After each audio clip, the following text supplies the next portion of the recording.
All right, let's take another quick look at another example. We've got the function x squared sine of x. We're interested in the area under this curve from 0 to 3. So if we look at the function, what we see is that it looks something like this.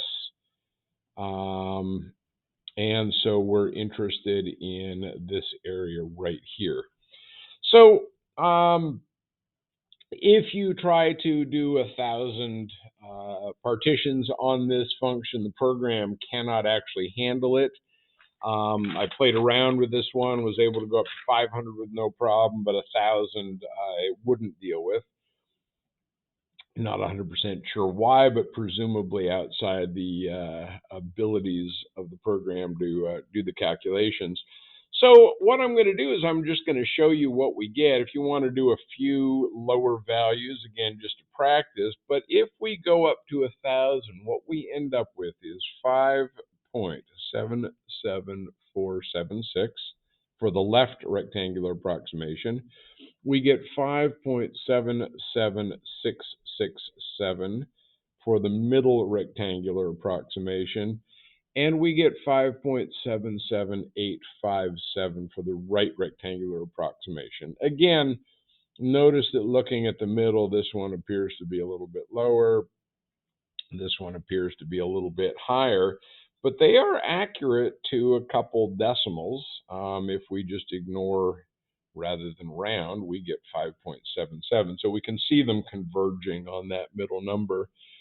There is a way to calculate the exact area, and we won't worry about that for now, but to 12 decimal places, we get 5.776667, 52456. Far more than you actually probably wanted to know.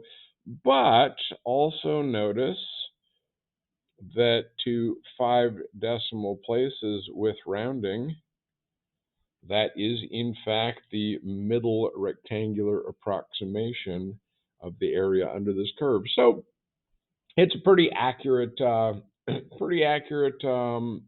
process. So one other thing I do want you to think about before we move along is if I've got an increasing curve, the question is left and right, left or right, which will be over and which will be under.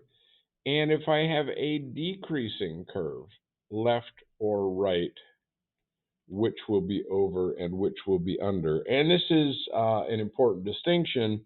Obviously, the middles will generally be about accurate, but left and right change depending on whether you have an increasing curve or a decreasing curve.